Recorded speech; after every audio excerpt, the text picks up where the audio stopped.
Magandang buhay mga paps, welcome back sa aking munting channel, si Mang Bonsai at iba pa. So ngayon mga paps, meron nga pala ako ditong material na hunt, no? Nabunot ko lang ito mga paps sa tabing kalsada. Actually pinapatay na ito, kaya kung mapapansin nyo, patay na po yung pinakakatawan niya.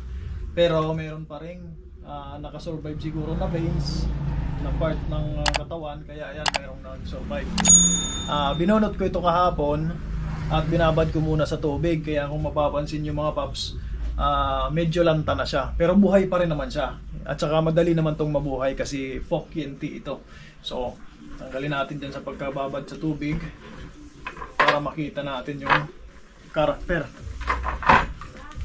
So ayan mga paps, ayan po itsura niya, tapos patay na po yung kanyang likod. So magandang karakter, ano. So naisip ko rito, pwede siyang literati. So ayan mga paps, bago ko po ito itatanim, tatanggalin ko muna yung mga branches na sa tingin ko ay hindi kailangan, especially itong mga nasa baba. Then susunod ay i-defoliate ko muna para makarecover siya. Una, tanggalin muna natin itong mga branches. So galing yung maduri mga paps. So nakatanim siya sa kalsada. Tapos nakita ko parang pinapatay na eh. Kasi na-observe ko, dati ay ano pa ito, malaki. Tapos nung nadaanan ko ulit, kita ko na patay na yung katawan niya. Kaya kinuha ko na lang ito mga paps. Sayang naman, binunot ko lang. Yan, tanggalin natin itong mga nasa lower portion na branches. So ayan. So susunod mga paps, i-defoliate ko muna siya. Sa tingin ko kailangan din tanggalin to. Ayan. So medyo nalalanta na kasi kahapon ko pa ito nakuha. Hindi ko na itanim kaagad. Pero mabubuhay naman to mga paps. Fok-Yinti naman to. Buhay pa naman siya. So green pa yung katawan niya. Ayan, puputulan ko na rin mga paps, ano, kasi sobrang haba nitong branches. Pag hindi natin pinutulan, hindi ito makaka-recover. Matagal siyang maka-recover. So itong branch na to, kung mapapansin nyo, bali na pero buhay pa. So babawasan ko na yan. Ay, yun. So ganyan, bawasan ko na rin to para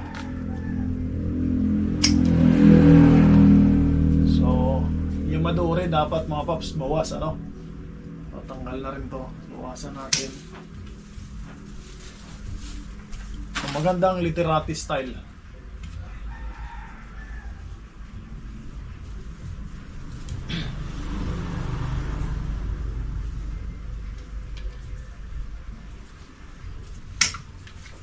Yan.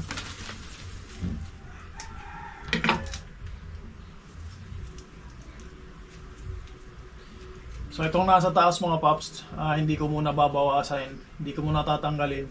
Itatanim ko muna siya para mapagdesisyonan ko yan kung kailangan ko bang tanggalin yan o hindi. Dahil mukhang yan ang magandang maging apex. Nakikita nyo to mga paps. So mga paps, dito ko siya na isipan, napili na i-train muna. So nilagyan ko po yan ng mga drainage, nilagyan ko ng maliliit na butas para maganda yung drainage niya, no? So marami po yan, marami yan mga paps. Yan. So maliliit yung butas pero marami para hindi matapon yung soil medium. Meron na rin siyang securing wire, kung mapapansin nyo yan. Ayan po, securing wire yan. Itim nga lang, ano? So dito ko siya planong itanim. Ganyan.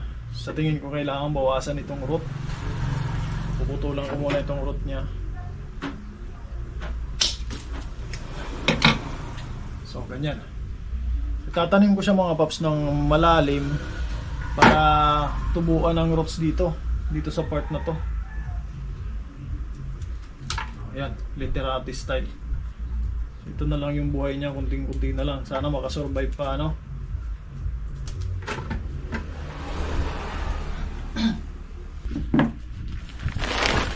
ayan mga paps, ano? So una lalagyan ko muna siya ng pumice sa ilalim para sa magandang drainage.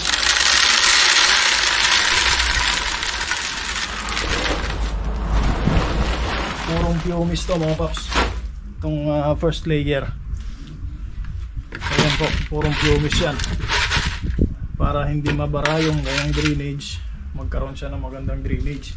Tapos yung susunod, ito, mixture na po yan ng river sand, pumice, at saka garden soil. Yan muna natin siya ilalagay.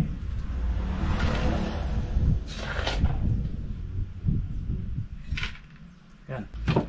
Ayan mga paps, ano? Yan na po. Susunod, susubok natin. Sa tingin ko pwede na ito sa ganyan. Ayan. Medyo malalim para yung rose niya ay talagang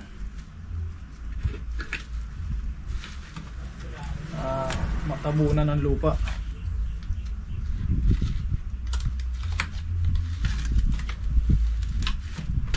Ayan.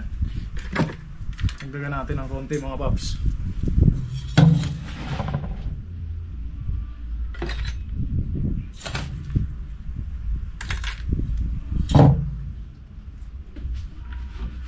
Ayan. Then sisecure na natin to.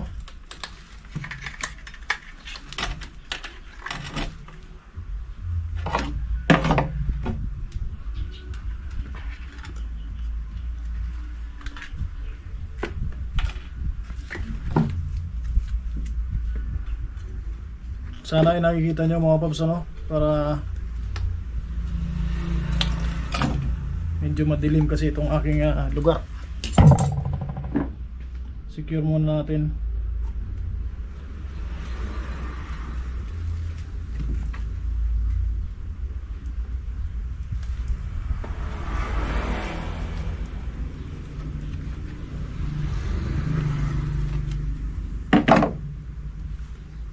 Yan.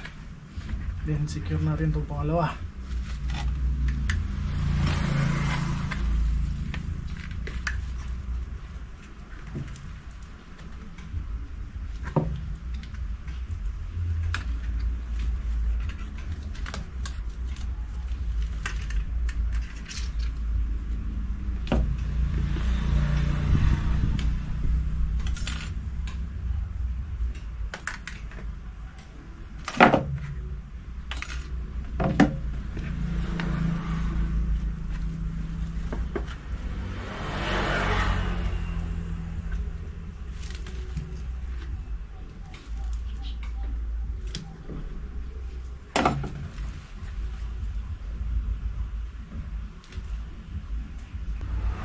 So ayan po mga paps, ano, nakasecure na yung ilalim niya, nakasecure na ng securing wire, pero hindi pa rin siya makatayo kasi masyadong maliit yung kanyang naiwanan na part ng trunk sa ilalim. So ang gagawin ko mga paps, lalagyan ko siya dito ng zip tie para at iaangkor ko pa rin siya rito sa paiikot ng training pack.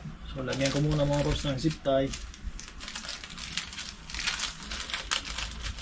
para malagyan ko ng angkor. Kasi hindi siya makatayo mag-isa. Kailangan niya talaga ng securing.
So ayan po mga paps yung aking naisip para makatayo siya, makatayo ng mag-isa.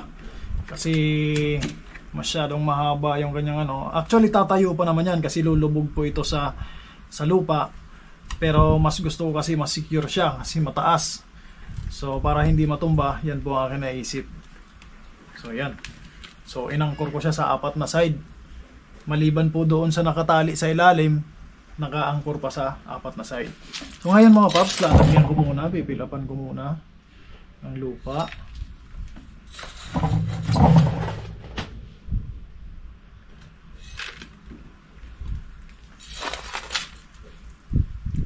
Yan. Sa tingin ko naman ay hindi na yan basta-basta magagalaw dyan. So next mga paps, maglalagay na ako ng vermicast para siya, mayroon ng pataba na natural. So maglagay ako ng konting vermicast.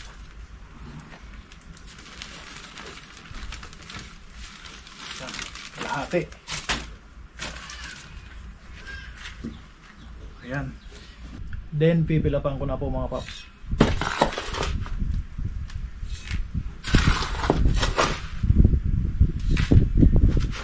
Medyo malalim yung pagkakatanim ko kasi masyadong mataas. Mahaba yung trunk niya, tapos ang layo ng roots. So umaasa po ako na magkakaroon ng roots yung trunk na nakalubog. Parang kukulangin pa yata sa lupa. Anyway, sige lang. Pipilapan ko na lang pagka nagkaroon.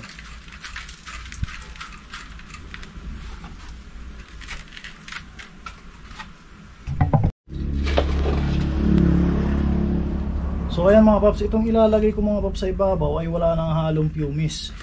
So ito ay garden soil na lang, tapos river sand. Wala nang pumice.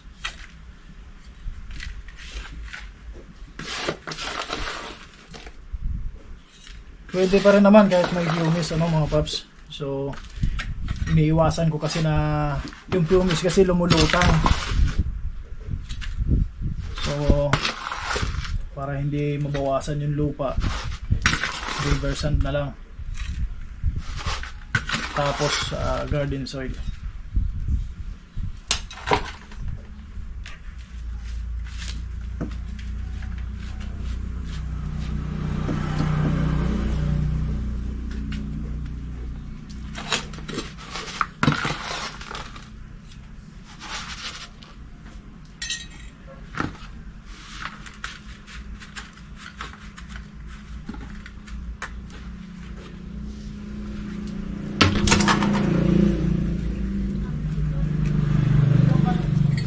So ayan mga paps, at napunuan na. Bali hindi ko po sinagad dito sa taas yung level ng lupa para meron siyang room para pag magdilig po tayo ay hindi aapaw.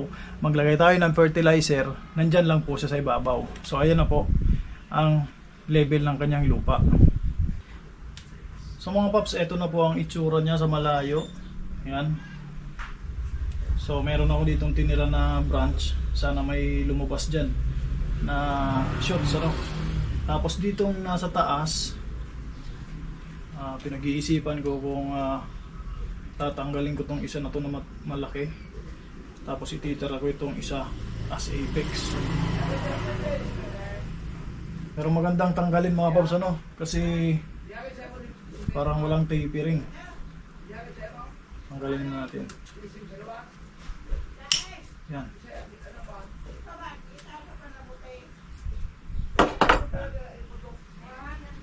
Tapos ito i-wire ko muna. Tingnan natin kung saan siya pwedeng ilagay.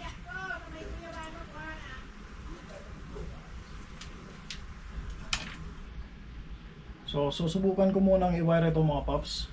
Itong gagawin kong apex. At titingnan natin kung anong magiging itsura niya.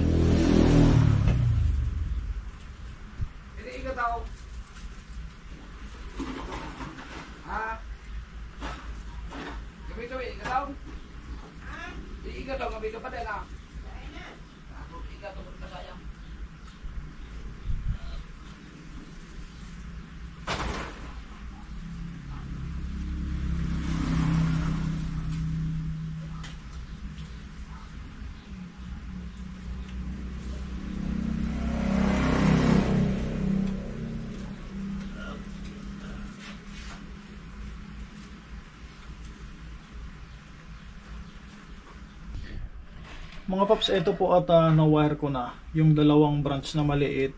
At kung mapapansin nyo ay na-defoliate ko na rin para hindi siya masyadong ma-stress, ano. So ngayon, yan, i-bend natin. So sana makasurvive yung mga branches na yan at sana itong puno mismo ay mag-survive. So, tingnan natin.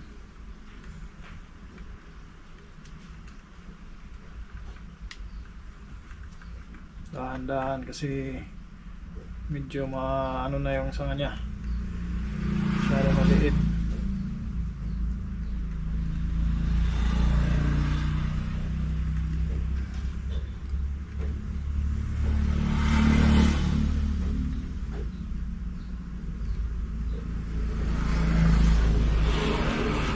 Ayan, ikot-ikutin lang natin. Tapos default cutback na itong sa dulo.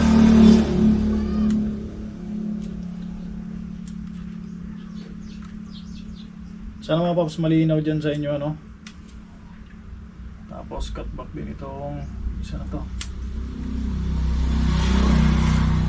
Ayan, kung mapapansin nyo mga paps, itong mga maliliit na sanga ay na-position ko na. Ngayon ito inaano ko itong isang cascading na to. So pinagpaplanuhan ko kung dito ko na lang ilagay. So medyo damage itong top part nito. Naputol na to mga paps, pero buhay pa naman yan. Cascading na yan. So plano ko ring i-wire, ilagay dyan.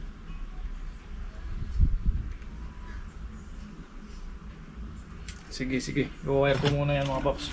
So maliit lang na wire kasi maano naman yan, mukhang madali namang i-bend. Kailangan lang namang i-pwesto.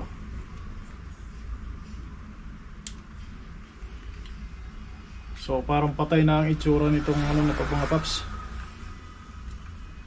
itong material na to. Sana ay ma-survive natin to.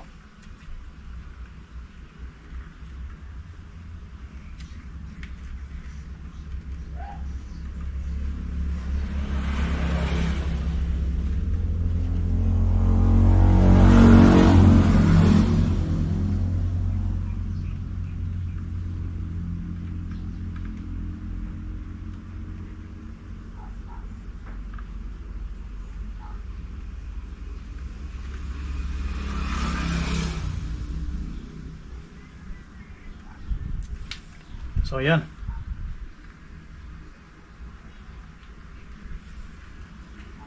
So yan lang muna mga paps. So ito na po itsura niya. Tanggalin natin ito nasa ilalim.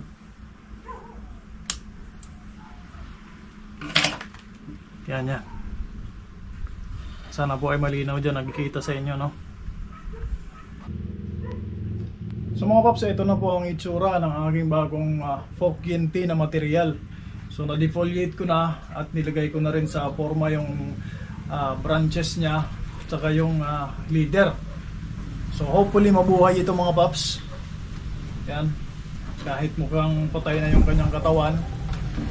Yan po.